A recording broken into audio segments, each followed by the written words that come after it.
Hi, welcome to my new, hopefully it'll be a series, it's a new thing I'm trying. I watch a lot of drum videos on the YouTubes, and they're fun, but, they're not always the kind of thing that I'm looking for, and, I drum, I make videos, I figure, hey, I can make the kind of thing I'm looking for. So that's what this is going to be. I do a lot of stuff with odd time signatures, so this will probably every video will be about that. But I'm not an amazing drummer. I'm pretty bad. I don't really practice. I don't play that often in general. So this isn't going to be about showing you flashy stuff, But at the same time, I'm going to assume that you already know what odd time signatures are, So I'm not going to explain it at an introductory level, but I'm not going to be Virgil Donati either. We're mostly going to talk about compositional techniques and that kind of thing. Hopefully you'll find something that you like, something interesting, something that you can use. And I'd love to hear if anybody uses any of these ideas. If you do anything, show me. I love hearing music. And especially if it's this kind of stuff, that's what I'm looking for. That's why I'm doing this. So, I think that's about it for the introduction to the series. So to the video, we're going to be, this is probably going to be the most basic of what we do just to get started. And I've worked with, and I've talked with a lot of people over the years, a lot of musicians that have been interested in odd time signatures, but they don't know where to start in terms of writing for themselves. They can play the stuff, and other people have done it, but they don't know how to just jump in to like an 11 or something and just have it sound how they would want it to sound. And this is especially for rock musicians, you want that backbeat, just the better hopefully, but that idea, the kick, snare, kind of backbeat, classic rock feel, they're trying to preserve that, and understandably it can be kind of hard to get into odd time signatures and still have that thing going on. So I've got 3 simple techniques. I'm going to try to keep this moving quickly, get done with it quickly, whatever. And I have pictures. But yeah, so we're just going to go through 3 quick techniques, and we're going to drop our drumsticks everywhere. It's going to be a disaster. And the quality might not be great, I'm sorry. The camera's awesome, but it's mostly, I'm using this practice kit. I've got mesh heads, so I can play, it's, 3, 4 in the morning? I think it's 3:30ish. People are sleeping, and so I've just got practice mesh heads. I've got these cymbal mutes. It's going to sound industrial. Let's say it sounds industrial. I'm an industrial musician now. And, okay, so the first technique, these are just techniques I didn't explain very clearly, for taking that basic kick snare idea and transferring it into odd time signatures. So the first thing we're going to do is just extending, taking any 4/4 beat, any 4/4 beat at all, and you can add to it, make a new time signature. So here, very basic beat. Hopefully you can see these. You don't need to look too long at that, I'm sure, but you've heard this everywhere.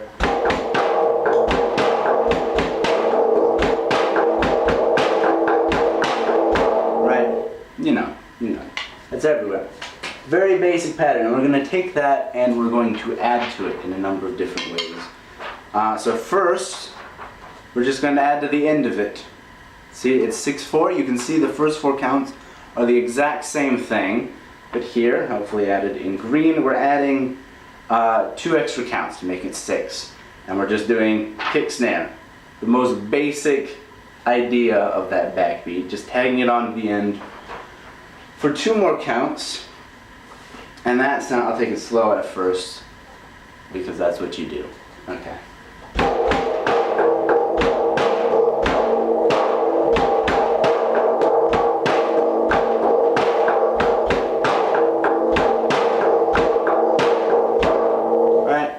Pretty simple. and a little bit faster.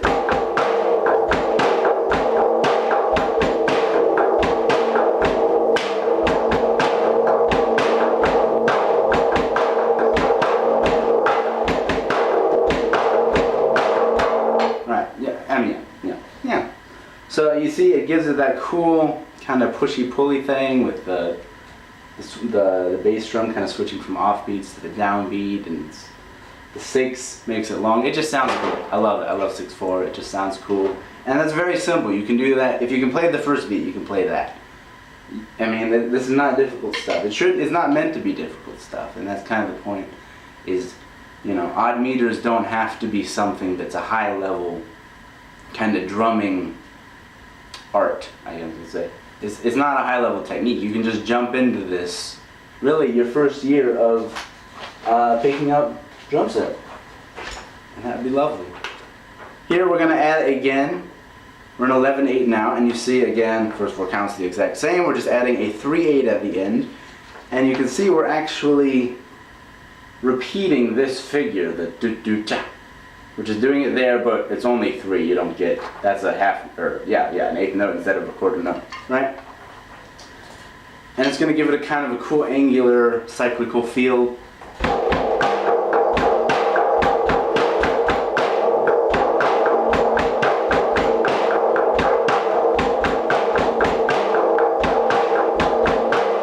See how the 1 kind of flips around on it there?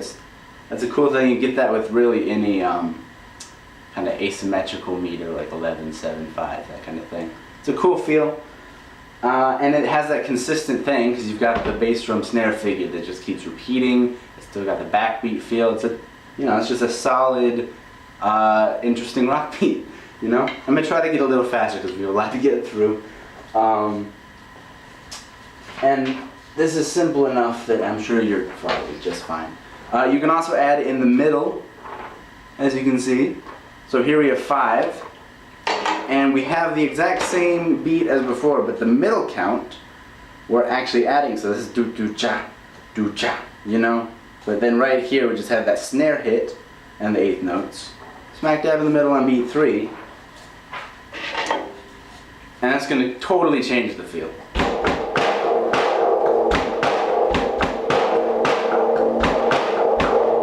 And you can speed it up.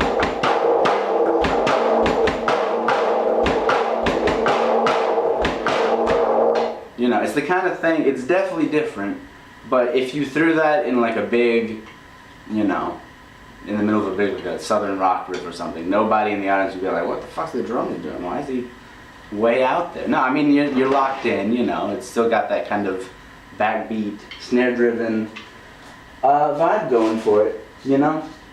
And again, you can do that, take any 4/4 pattern you know of, any at all. You can add stuff to the end, in the middle, wherever. You know, you're just adding stuff to what you already know how to do. Okay, second thing we were adding, now we can subtract. So again, we're going to have 4/4, there's a different pattern, but we're there so you can see it, but you'll know it. Another common pattern, just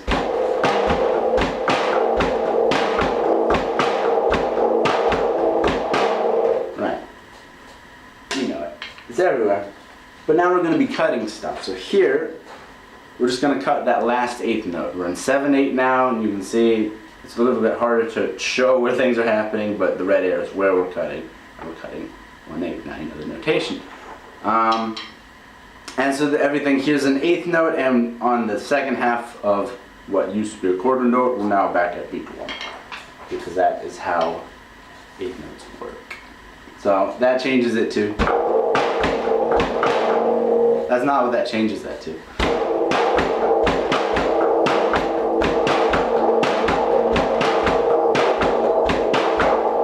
And again, you've got that angular kind of feel. You know, it sounds good. The bass drum's kind of locked in, marking out that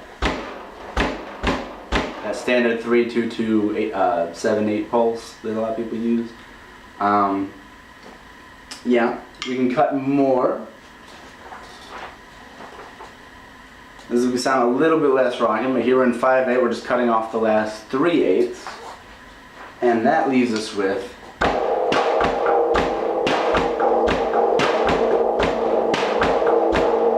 faster.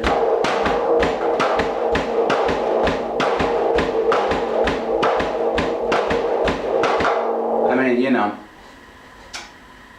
it's a little bit less, I'm trying to convert the backbeaters here, and it's a little bit less backbeaty, but you see how the idea kind of extends itself, and you could use that for a bridge or something, if you still, you know, whatever. But it sounds cool, right? It sounds cool, it's the same pattern, you're just hacking it up. You can also hack the middle, and this is another 7/8, it's going to sound very similar to the other one, but here we're just cutting, in the middle, we're cutting this out. Basically, it was the 8th note rest between the 2-second kicks, so now they're just kind of a joined 8th note pairing there. So it's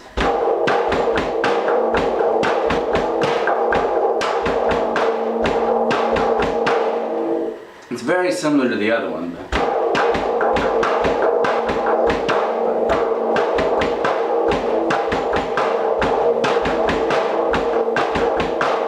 It's a bit more syncopated with the snare and the bass drums instead of the... And you might say, well, yeah, I mean, why would you have to cut differently? You could just write that. There's a very similar pattern, you're shifting things over, and you're right. You could just, you know, write that because, you know, it's pretty easy to come up with that. But again, this is for people who don't know how to start with odd time signatures. And so that's just showing how you could, just cutting in a different spot would give you a totally different feel. Once you've recognized that you could easily have done it either way, just by taking 7 notes and arranging them, well then you're writing in odd time signatures and you've succeeded at this video. Look at you. Okay. What else we got? This is the last thing I swear. It's not the last pattern, but it's the last concept. So, going in a totally different direction, we're going to work with additive meters. So, if you don't know what additive music is, additive time signatures, it was popular in pretty much all music before the current kind of Western tradition took over, and it's still very popular in like Indian music and stuff, and a lot of, I mean, it's just seeped in everywhere. It's basically where you take tiny rhythmic cells, usually like 3s and 2s, and you just add them together, and then whatever the sum of those is, that's what you're in. And what we're going to do is we're just going to add these cells together, and we're going to alternate whether it's a kick or a snare on the downbeat. We're just going to fill out, you know, just ride along the 8th notes, but just on the downbeats, kick and snare, alternating. We're just going to string these cells along. So the first one, very simple, 9/8. We have a 3 plus 2 plus 2 plus 2, right?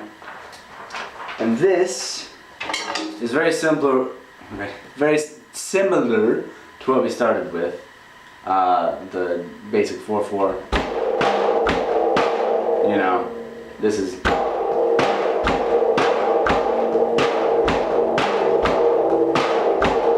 You're just drawing out that first 2 into a 3, you know. And it gives it a different feel. That tiny change totally change. It makes it a little lopsided, it's a little lumbering. It's still, you know, you can kick up the speed and it still kind of rocks.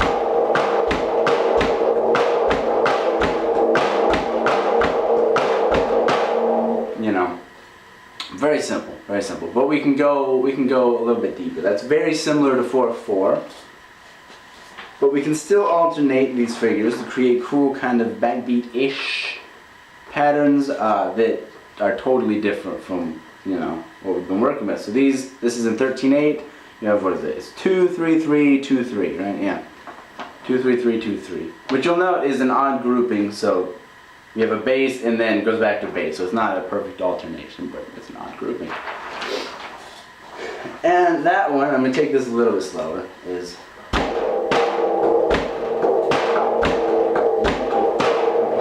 I tried to count. I can't talk and play. I was gonna count the things, but I can't do that. So it's 2 3 3 2 3. Just I won't count it. Just listen. I already fucking messed up. This is falling apart.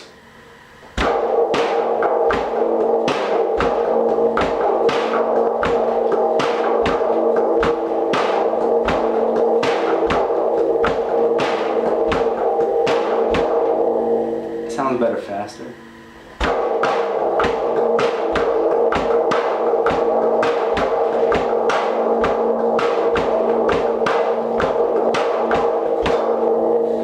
You know, it's a little bit, it still rocks. I think it definitely rocks, but you know, it's not quite as rigid. It's a bit more kind of a weird.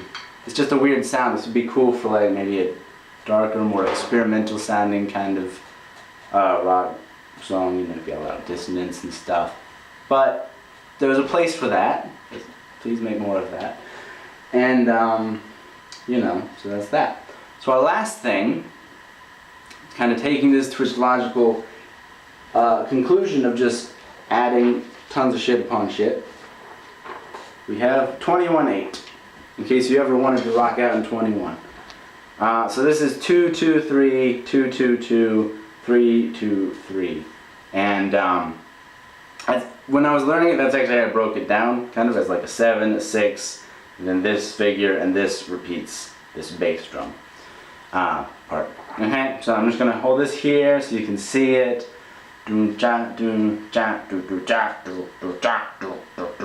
Right. Okay, now we're gonna play that.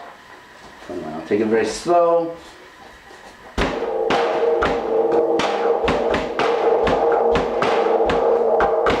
There's the one. That's the one. That whole thing was one measure.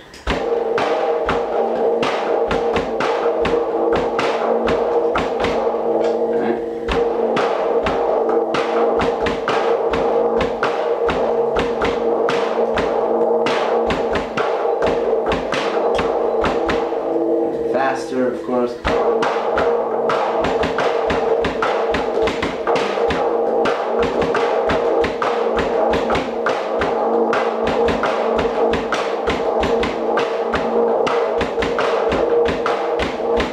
Right. So again, I'm not a great drummer, and you know that's a really simple pattern to learn. It's as you can see, it's all just eighth notes, and putting the kick and snare on different eighth notes. If you can play anything with eighth notes, you can play this. It's just a matter of, you know, just looking at it and knowing where the things fall and being able to feel it out. Again, breaking it down as like a 7, a 6, and then what I was talking about earlier. That would help to learn things like this. But you can play this. If you can play, you can play.